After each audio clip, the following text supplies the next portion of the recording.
Welcome to another Odds HQ Wednesday NHL betting preview video. I'm Ian Cameron. We are going to get ready for hopefully an afternoon winner before dinner, as I like to call it, in the NHL. It's going to be an afternoon matchup, game one between the New York Islanders and the Washington Capitals, 3 p.m. Eastern time, puck drop on Wednesday, game one of this best-of-7 series. The Washington Capitals minus 135 favorites, the total 5.5 here in game one. And there's that old saying, the game within the game.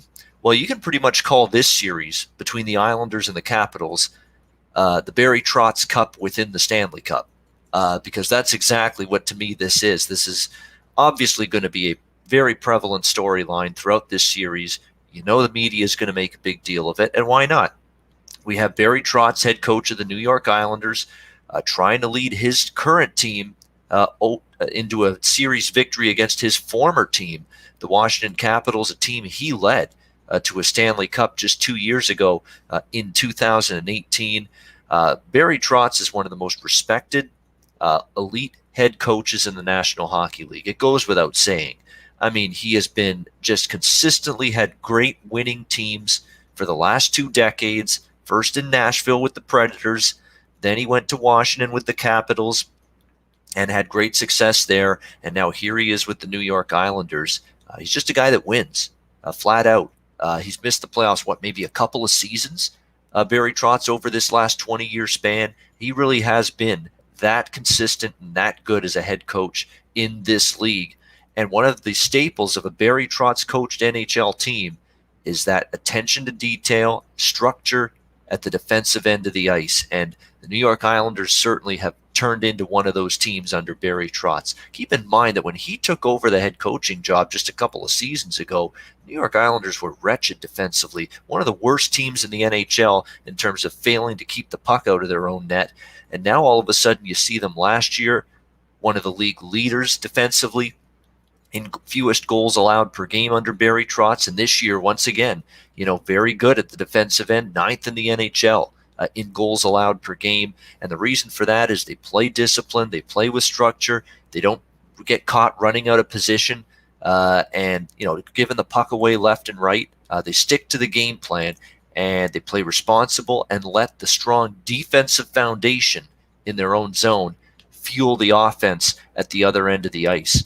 And that's the way the New York Islanders are going to have to continue to play if they're going to beat a team like the Washington Capitals. What I like about the Islanders coming into this series is that their blue line's healthy. They shut down Florida. Panthers scored just 7 goals in the 4 games combined in that series. I like that the New York Islanders really got good goaltending as well from Semyon Varlamov.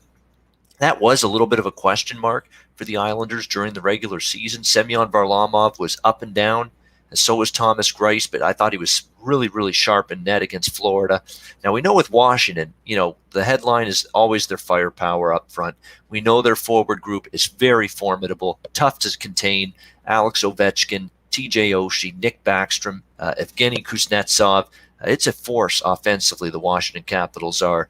And that's going to be the challenge for the Islanders. However, you could say that if you match up these two teams defensively, the Washington Capitals don't have that same depth-laden blue line they've had in years past, especially if John Carlson, who didn't play for Washington in their last 2 round-robin games, especially if he's not able to go for Game 1 here on Wednesday afternoon. Carlson's having a phenomenal season, one of his absolute best years in the NHL, especially from an offensive perspective, producing points from the blue line.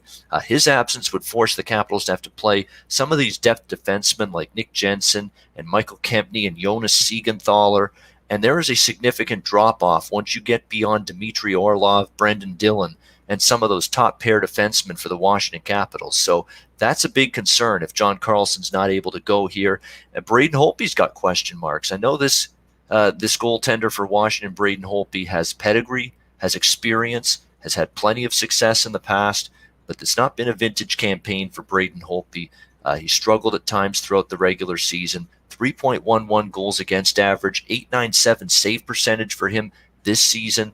Mediocre numbers for a caliber goalie like Braden Holtby. So he definitely is going to have to elevate his game here for the Washington Capitals in net. I think from a coaching standpoint, there's definitely an edge here for the New York Islanders. No offense to Todd Reirden. I'm not saying he can't get the job done, that he's not a good coach. He's done a respectable job with Washington. They've still been a playoff team the last few years, but they've not had the playoff success, Washington, with Todd Reirden that they had with Barry Trotz. That's a factor that's hard to ignore. Like, he knows this team inside and out. The same core of players for Washington is pretty much still intact from the days Barry Trotz coached them.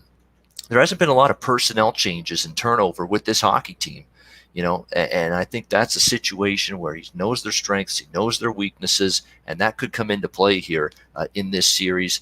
I just think Washington, last year they were vulnerable in the playoffs. I didn't think they played all that consistent in the postseason. You look at the New York Islanders, I like the way they played against Florida, especially at the defensive end of the ice, and I think they've got what it takes to give Washington a series, maybe even win this series. And I certainly like them in game one. I like the Barry Trotz factor, getting the team ready for an opponent like the Capitals. And he's going to have the best scouting report that an opposing head coach can have on so many of the top players of the opposing team.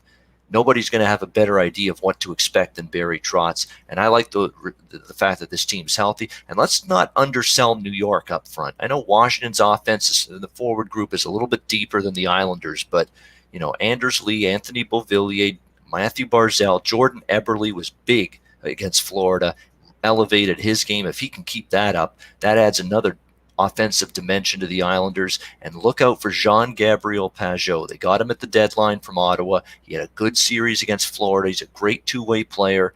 He stepped up and chipped in offensively as well. This is a little bit more of a deeper New York Islanders forward group than maybe they were early in the season. I think they give Washington all they can handle. I think they have a chance to win this series.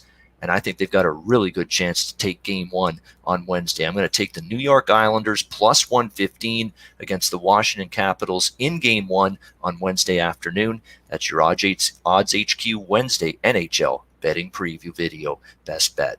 All right, that'll wrap it up. I'm Ian Cameron. Make sure you check out odds.com every day for great sports betting content, and subscribe. Remain subscribed and tuned in each and every day to the Odds HQ YouTube channel for great content. I will be back on Thursday with another Odds HQ NHL betting preview video.